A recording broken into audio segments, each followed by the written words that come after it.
What's up, you guys? Today is April 19th, 2018. And today I just want to talk about, I'm not going to go over much. I just want to talk about the whole Dez breakup and Dak and stuff like that. I fully believe that Dak wanted Dez gone. I seriously believe that. I honestly believe Dak wanted Dez gone. And the reason why I believe that is because I think Dak likes to spread the ball out. Dak is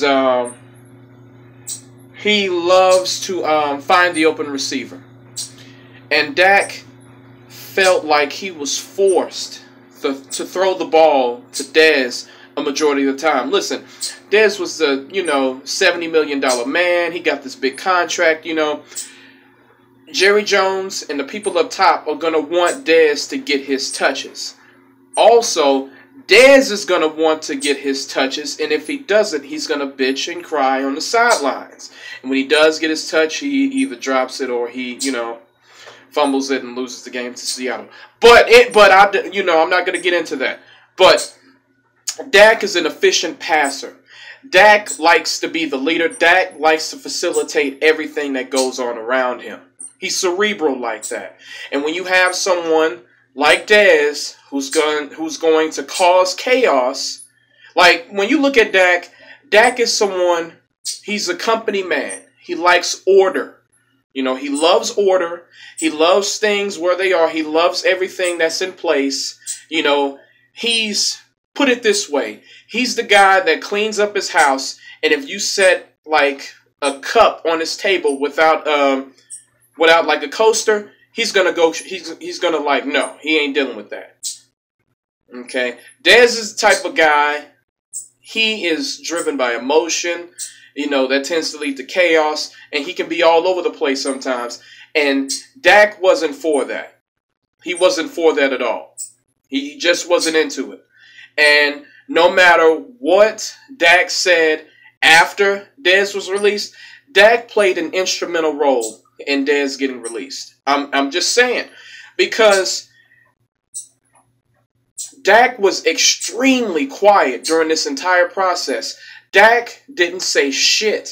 He didn't come out for or against Dez Bryant. He didn't. He didn't say anything. Dak could have easily went to the front office and said, listen, I need Dez. Dez is instrumental in our team's success. Do not get rid of him. I guarantee you if Dak did that, they would have kept Dez. But he didn't do that. And I don't blame him. I love Dez too. I would have rather them offered him a pay cut. But the thing is, looking at Dak, if Dak feels like he cannot depend on Dez, or if he feels like Dez is not a part of this team or part of this team's plans, I got to go with Dak. Dak is the team leader. He is the quarterback. Quarterback is the hardest position to play in all of professional sports. Don't give a fuck what anybody has to say. Hockey, baseball, basketball, no. Quarterback is the hardest position. It is. It's the hardest position. Okay? And when you have someone like Dak, I don't give a fuck what any of you dudes say. Like, oh, he's not accurate. He has a noodle arm. The man can play ball. Okay? The man can play. You have to be able to recognize talent. Okay? Just because he had a slump does not mean he sucks. There are plenty of great quarterbacks that have had slumps. You have to be able to recognize talent. Dak is that guy. I'm letting you know now, Dak is that guy. And when he feels like something is hindering his success, when he feels like there is a cancer on the team, you go with him. You trust him. I would pick Dak over Dez any day of the week. I'm sorry. Because when we had Dez, we only won one playoff game. No Super Bowls, just a playoff game. Everybody says, Dez is this, Dez is that. Listen, I love Dez, and he was great in his heyday. But he's only gotten us to one playoff victory. That's it. When I look at Dak, I look at deep playoff runs. I look at potential Super Bowl appearances. I don't see just one playoff win in his 8-year tenure. I just don't see it. I'm sorry. Dak is the future. You go with him. You follow him. You see where he takes us. I trust him. He's mature. He's wise beyond his years. And when things are optimal, he will perform. A lot of things happened. Ezekiel Elliott was out last year. You know, the offensive line played like shit, was riddled with injuries. And then you got Dez Bryant, a lot of people say, oh, it's not Dez's fault, it's not Dez's fault. Listen, if Dak had Antonio Brown or Julio Jones or Odell Beckham, I guarantee you he would have 4,000 yards passing. I guarantee you none of them would have fumbled against Seattle. I guarantee you that. Listen,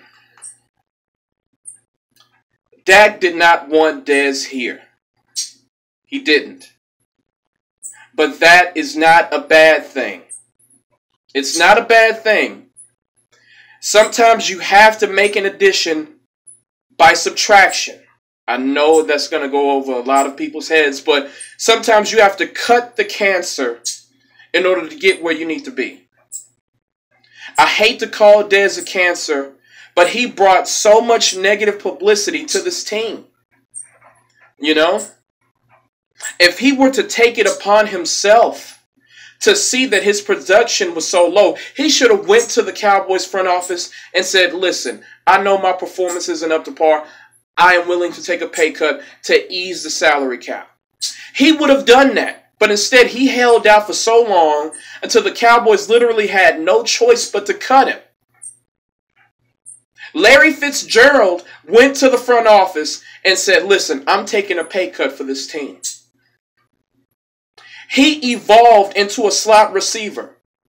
I don't think Dez will be able to do that. I just want you guys to know something. I know you love Dez. I loved him too. But the team is going into a new direction now. It is.